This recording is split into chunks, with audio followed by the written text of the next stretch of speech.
नमस्कार। आज हम ऐसे विधायक से मिलने आए हैं जिन्होंने अपने नाम के अनुरूप काम कर दिखाया है।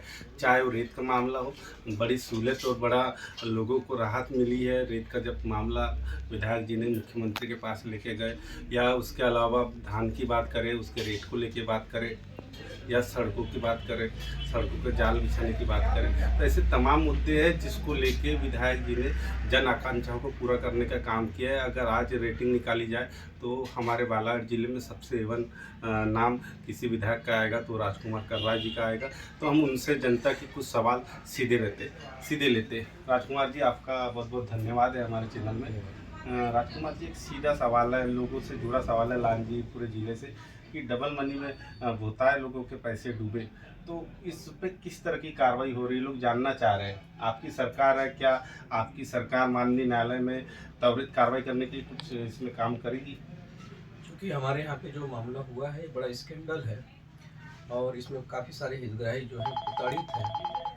और अभी हमने देखा है कि जिस तरह से कुछ लोग फरार हैं, इस जो घटना को करने वाले लोग हैं, कुछ लोग जेल में हैं। और हमारे जो एसपी हैं इस ज़िले के, उन्होंने भी बड़ी तत्परता के साथ में इस काम को किया है। अभी जो एक प्रमुख आरोपी था उसको रिमांड में लेकर के उससे पूछताछ का काम चल रहा है कि कौन कौन लोग और इन्वॉल्व थे इस घटनाक्रम से। और फिर इसमें सीबीआई जांच के लिए भी जो मांग की गई थी, तो सीबीआई जांच भी इसमें होना है। तो निश्चित तौर से हमारा तो मूल उद्देश्य ये है कि जो लोग इस प्रकरण में लोग फंसे हुए जो लोग हैं, जिनका पैसा फंसा हुआ है गाड़ी कमाई का, उनको पैसा किसी तरह से रिटर्न होना चाहिए। और सरकार उस तरफ काफ़ी विचार कर रही है। अब ये कैसे लौट के आएगा पैसा, इस पे अब अभी मैं बीच में कलेक्टर और एसपी के साथ में बैठा था, तो उनसे भी बड़े विस्तार से चर्चा हुई है। और निश्चित तौर से कुछ ना कुछ अच्छा हल निकल जाएगा, क्योंकि कुछ लोग ऐसे हैं जिनकी प्रॉपर्टियां हैं, तो प्रॉपर्टियां उनकी नीलाम करके सरकार पूर्ण करेगी। और जिनके पास में अगर राशि नहीं है तो उसके लिए हम माननीय मुख्यमंत्री जी से बात करेंगे कि इसमें कुछ अच्छा हल निकल जाए और लोगों को हितग्राहियों को कुछ नहीं तो वो थोड़ा थोड़ा कुछ ऐसा मिल जाए। तो इस दिशा में हम लोग काम करने जा रहे हैं। तो क्या माने, आप सत्ता पक्ष के विधायक है, आपके प्रयास ऐसे रहे जनहितैषी से कि जिसका परिणाम भी सामने आया। मैंने फिर अभी बताया था कि रेत का मामला हो या अन्य मामले, आपकी कार्यों की वजह से लोगों को बड़े अच्छे सुखद परिणाम देखने मिल रहे हैं हम सभी को। तो क्या माने, कब तक मुआवजा की राशि मिल पाएगी? कब तक इन लोगों को ये राहत राशि मिल पाएगी? इनके फंसे पैसे निकल पाएंगे? लोग तारीख पे तारीख जो सरकार दे रही है या प्रशासन की ओर कि अब इस मामले का निराकरण होगा, लोगों को राहत मिलेगी, तो तारीख कब है? उसकी कोई तारीख होगी या फिर? तारीख तो हम प्रशासन तो नहीं दे रहा है, चूँकि सरकार का तो हमेशा मोटिव रहता है कि उनके द्वारा तो हमेशा विज्ञापन जारी किए जाते हैं कि इस तरह की चिट फंड कंपनियों से जो लोग धोखाधड़ी करते हैं, इनसे इनसे आप बचिए। और चूँकि ऐसा कोई संभव नहीं है कि डबल मनी किया जा सकता है, मनी को डबल किया जा सके 2-4 महीने 6 महीने के अंदर में। तो एक एक पूरा स्कैंडल था और एक पैसों का रोटेशन था कि 100 से लेना और 10 को बाँट देना।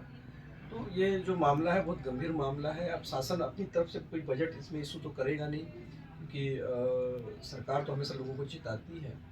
लेकिन ये है कि सरकार इस पे थोड़ी कड़ाई से पालन करते हुए, सख्ती करते हुए कुछ अच्छा हल निकाल ले, इस दिशा में हम लोग काम करने जा रहे हैं। और इसमें सीबीआई अगर जाँच हो जाती है, तो एक दूध का दूध पानी का पानी भी हो जाएगा उसमें।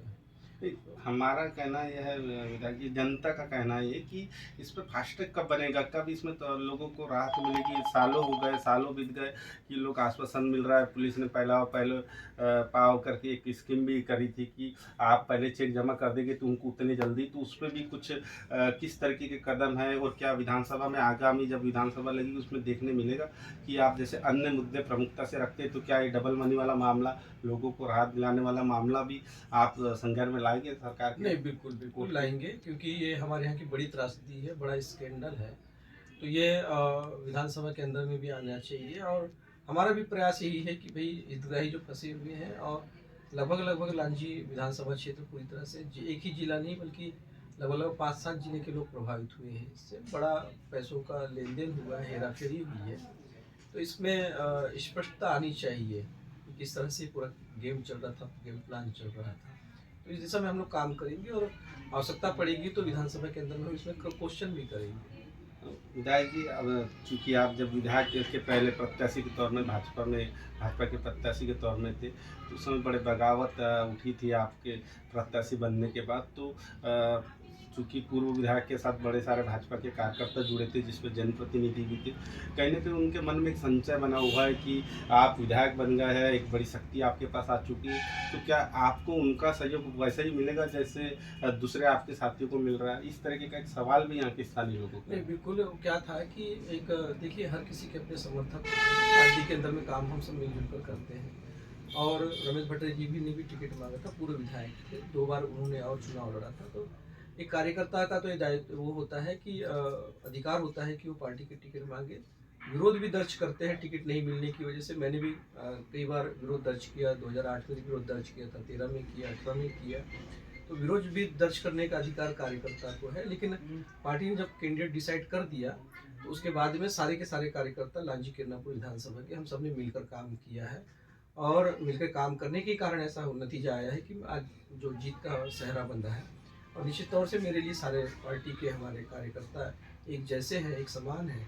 तो हम सब मिलजुल कर काम भी कर रहे हैं, काम को आगे बढ़ा रहे हैं और लोगों तक के राहत पहुंचाने का काम भी कर रहे हैं। बगावती का जनप्रतिनिधि भी थे, उनका इस तरीके का मानना है कि आपका रवैया, दोहरा रवैया ना रहे उनके साथ, और जो बजट आए उनमें उनको भी उचित सम्मान मिले, उनके भी गांव में विकास करने, तो उसको लेके आप स्पष्ट। नहीं, बिल्कुल बिल्कुल, मैं तो ऐसा प्रतिनिधि रहा हूँ, चाहे जिला पंचायत का सदस्य रहे, जनपद पंचायत का अध्यक्ष रहा। तो जो विपक्ष के भी सरपंच हुआ करते थे, विपक्ष के भी जो प्रतिनिधि हुआ करते थे, मैंने तो अगर कोई बजट आया है तो उनको भी बराबर का अधिकार दिया है, उनको सम्मान भाव से अपन ने काम किया। और अभी भी मेरे पास में भी जिन्होंने हमारा काम नहीं किया है, सरपंच ने नहीं किया, मेरे पास आ रहे हैं, हम उनका काम कर रहे हैं। जिसने काम किया है हो सकता है कि उनको थोड़ा सा अधिक प्राथमिकता होती होगी, लेकिन हमने विपक्ष को भी काम देने का काम किया। तो ये तो अपने लोग हैं, जो पार्टी के लोग थे, जिनकी ठीक है नाराजगी थी, और नाराजगी इसलिए थी कि मैं 5 साल पहले कहीं पार्टी से बाहर चले गया था, इस कारण से उनमें नाराजगी थी। और वो नाराजगी सब दूर हो चुकी है और हम सब मिलजुल कर काम कर रहे हैं। और हमको हर गांव में विकास का काम पहुंचाना है, किसी न किसी अन्य मदों से आए या विधायक निधि से आए। तो इस तरह से हमारा काम बढ़िया चल रहा है क्षेत्र के अंदर, कहीं किसी के साथ में भेदभाव नहीं होगा।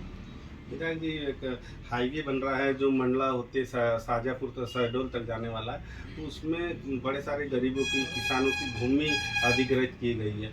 वहीं कुछ धन्नाथ सेठ है, उनकी बाउंड्री तक नहीं तोड़ी गई, रास्ते को डाइवर्ट करने की भी आरोप बड़े सारे रजेगांव से लेकर बालाघाट के बीच में जो किसान हैं उन लोगों ने आरोप लगाया है कि धन्ना सेठों को बचाने के लिए सड़कें को डिजाइन बदल दिया गया है। जनप्रतिनिधियों के भी इसमें बयान आएंगे, और कुछ लोगों के ऐसे है कि उन लोगों को अभी तक मुआवजा राशि नहीं मिल पाई है, और अगर कई लोगों को मुआवजा राशि मिली तो बड़ी न्यूनतम मिली, जिससे अपना एक नया मकान नहीं बना पा रहे। तो क्या उनके कुछ आप नहीं, सरकार से बात करेंगे? अगर ऐसा हुआ है कि किसानों को उनकी ज़मीन का उचित मूल्य नहीं मिला है, क्योंकि अधिग्रहण करना सरकार, केंद्र सरकार करती है उसको। अगर ऐसा कुछ हुआ है तो निश्चित तौर से उनकी समस्या का हल किया जाएगा, और उचित मुआवजा जो सरकार दे रही है वो पूरा मुआवजा दिया जाएगा। दूसरा बात, आपने एक बात कही कि भाई कहीं सड़क को डाइवर्ट किया गया है, तो उसको भी हम देखेंगे कि भाई सड़क डाइवर्ट ना हो, जो नक्शे में जिस तरह से हमने दर्ज किया था, पहले सर्वे में जिस तरह से हुआ था उस तरह से हो सकता है कि अगर नुकसान किसी को अगर पहुंच रहा है तो उसका उसको मुआवजा भी मिलेगा पूरी तरह से। तो ये चीज़ें नहीं होना चाहिए, क्योंकि ये इस पर यह है कि भाई इतना बड़ा केंद्र की सरकार ने हमारे यहाँ के लिए 4 लेन और 6 लेन की योजनाएं बनाया है। अभी आप देख रहे होंगे कि सिवनी से लेकर रजेगांव होते हुए गोंदिया को जोड़ने वाली अभी हमारी 4 लेन सड़क का काम चल रहा है। उसी तरह से भंडारा बालाघाट होते हुए मंडला शहडोल के लिए एक रोड की स्वीकृति हमको यहाँ पे मिली है, माननीय नितिन गडकरी जी ने दिया है। उसी तरह से लखनादौन से लेकर बालाघाट से मंगोली कला होते हुए हमारी लांजी विधानसभा को छूती हुई जो सड़क जा रही है, लांजी विधानसभा के बीच से जो सड़क जा रही है, उसका भी अभी सर्वे का काम चल रहा है। तो अभी बहुत सारे किसान हमारे बीच में आते हैं जिनकी 5-7 एकड़ ज़मीन है और पूरी की पूरी ज़मीन उस सड़क पर जा रही है, लेकिन उसके बाद भी जो है हम चाहते हैं कि कहीं अगर कोई किसान छूट जा रहा है मुआवजे में, और उनकी तकलीफ है कि भैया पैसा तो मिल जाएगा लेकिन ज़मीन नहीं मिल पाएगी, वैसे जो पुश्तैनी ज़मीन थी वो चली जाएगी। तो देखिए, विकास के साथ में कहीं ना कहीं थोड़ा सा लोगों को तकलीफ तो होती है, और हमको भी इस बात का दुख है। लेकिन अगर ये जो एक लाइन अगर खींच जाती है सड़क के रूप में, तो आने वाले भविष्य में जो है हमारा जो क्षेत्र आज जो अंतिम छोर में है, लांजी किरनापुर विधानसभा क्षेत्र, तो ये मुख्य धारा से जुड़ जाएगा। हमारे लिए भोपाल और जबलपुर जाना जो बहुत कठिन होता है, लगभग हमारी जो राजधानी है वो 550 किलोमीटर में है, हमारा जो संभाग है वो 300 किलोमीटर में आता है। तो दूरी कम होगी और हमारे यहाँ के भी जो बच्चे हैं बाहर जाके पढ़ भी सकते हैं। जो संभाग से जो आवश्यकता हमको पड़ती है, जो हमको राजधानी से आवश्यकता पड़ती है, तो हम आसानी से कर सकते हैं। सुबह निकल करके दिन भर में अपना काम निपटा करके रात तक के घर वापस हो सकते हैं। तो एक अच्छी चीज़ हो रही है हमारे क्षेत्र के अंदर में, तो उस दिशा में हम लोग भी पहल कर रहे हैं। विधायक जी, बालाघाट जिले को वन संपदा प्रकृति ने पूरा भरपूर प्यार लुटाया है। यहाँ रोजगार के लिए बहुत सारे अवसर तलाशने के लिए अगर प्रयास किए जाए तो रोजगार इतना होगा कि दूसरे राज्य को लोग यहाँ से रोजगार पा सके, लेकिन हो उल्टा रहा है। देखने में आ रहा है कि यहाँ से दर्जनों बसें लांजीवरम पूरे जिलों से, खासकर लांजी क्षेत्र से हैदराबाद और दूसरे महानगरों के लिए बड़ी संख्या में मजदूर जा रहे हैं, पलायन कर रहे हैं, रोजगार नहीं है। चूँकि संभावना यहाँ एजुकेशन को भी लेके यहाँ बड़ा कोई हब नहीं है। CBSE कोर्स अगर बात करें किन्नापुर लांजी क्षेत्र की, तो उस दिशा में क्या किस तरीके के प्रयास रहेंगे आप? ये हमारे शिक्षा के क्षेत्र में जो फैकल्टी हम खोल सकती है किरनापुर और लांजी के अंदर में, उन फैकल्टियों को हम खोलने जा रहे हैं। अभी यहाँ पर भी नए कॉलेज भवन का जो अतिरिक्त निर्माण कार्य जो है, पहले तो बना हुआ था, अतिरिक्त निर्माण कार्य भी प्रारंभ है। आज हमने बैठकर उसे बाउंड्री वाल और ग्राउंड के लिए किसी न किसी मद से लाने के लिए हम लोगों ने प्रयास कर रहे हैं। तो शिक्षा के क्षेत्र में तो ऐसे भी हमारा लांजी बालाघाट जिला काफ़ी अव्वल रहा है,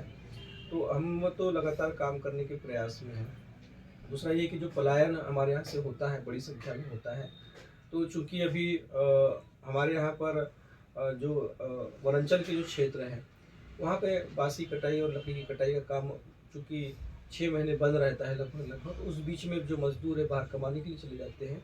और जैसे ही हमारे यहाँ पे बांस की कटाई और लकड़ी की कटाई प्रारंभ होती है तो ये मजदूर जो है गांव में आ जाते हैं, जिस पे बोनस देने का भी जो काम है वो हमारी सरकार ने किया है। तेंदूपत्ता तोड़ने के समय में हमारे यहाँ पर बड़ी संख्या में लोग रहते हैं, उस बीच में पलायन नहीं होता है। और हमारे मुख्यमंत्री सम्माननीय मोहन यादव जी ने भी इस बात की घोषणा किया है कि जो पहले प्रति मानक बोरा जो था वो 3000 रुपये था, उसको बढ़ा करके अब 4000 रुपये उन्होंने कर दिया है। विधायक जी, बड़े उद्योगों के लिए प्रयास हो गए, उद्योग लग सकते हैं, सामने हमको ऐसी सौगात मिलेगी कि किन्नापुर लांजी में कोई बड़ा उद्योग? अभी लगभग एक उद्योग जो है, अभी उद्योगपति मुझसे मिलके गए हैं, गोंदिया के हैं, उन्होंने अपनी इच्छा जाहिर किया है कि अगर 20 एकड़ ज़मीन अगर हमको प्राप्त हो जाती है तो यहाँ पे वो अपना एक उद्योग लगाना चाहते हैं। तो मैंने दोनों ही जो SDM हैं किन्नापुर और लांजी, इनसे मैंने निवेदन किया है कि आप 20 एकड़ ज़मीन अगर निकाल लेते हैं तो यहाँ पर जो है हमारे यहाँ पर एक उद्योग आ सकता है। और वो चाहते हैं कि लांजी किन्नापुर विधानसभा के बीच में कहीं पर अपना उद्योग डेवलपमेंट करें, उस दिशा में भी काम है। दूसरा ये है कि ई पर्यटन के रूप में भी हमने माननीय प्रहलाद पटेल जी से बात किया था। हमारे धार्मिक और पर्यावरण जो मंत्रालय देख रहे हैं सम्मानित धर्मेंद्र लोधी जी, उनसे मेरी बात हुई थी। तो यहाँ पे कोटेश्वर महादेव का मंदिर है, यहाँ पे किला है पुरातत्व विभाग का, उसको विकसित करने का। और जिस तरह से किरनापुर क्षेत्र में डोंगर गांव के अंदर में एक गुफा है, वहाँ पे माता जी का और भगवान शिव जी के मंदिर है, वो भी महाशिवरात्रि के समय में काफ़ी लोग आते जाते हैं, तो दर्शन करते हैं भक्ति भाव के साथ में। तो दिशा में हम लोग काम कर रहे हैं। यहाँ पे बहुत सारे झील है, जंगल है जो देखने के लिए है, तो इन सब दिशाओं में हम लोग काम कर रहे हैं लगातार। और पर्यटन के रूप में हमारे क्षेत्र को आगे बढ़ाया जा सकता है। तो निश्चित तौर से हम राज्य के और केंद्र के जो मंत्री हैं पर्यटन विभाग के, उनसे भी चर्चा करेंगे, धार्मिक विभाग के जो मंत्री हैं उनसे भी चर्चा करेंगे और विकास के कार्य को खींच के यहाँ पे। धन्यवाद विधायक जी। तो आपने देखा होगा कि विधायक जी से हमने स्पष्ट और सीधे सवाल लिए, उनके द्वारा जवाब दिए गए कि डबल मनी को लेके हमारे द्वारा त्वरित प्रयास किए जाएगी कि उसके नतीजे जल्द से जल्द सामने आए। उसके लिए मुख्यमंत्री से बात करेगी। वही उद्योगों की बात पर उन्होंने बताया कि मेरे उद्योगपतियों से चर्चा हो रही है, आने वाले समय में हो सकता है कि जल्द हमें उद्योगों का एक उद्योग के रूप में एक बड़ी सौगात मिलेगी। और मेरे साथ अखिलेश सिल्ला रहे।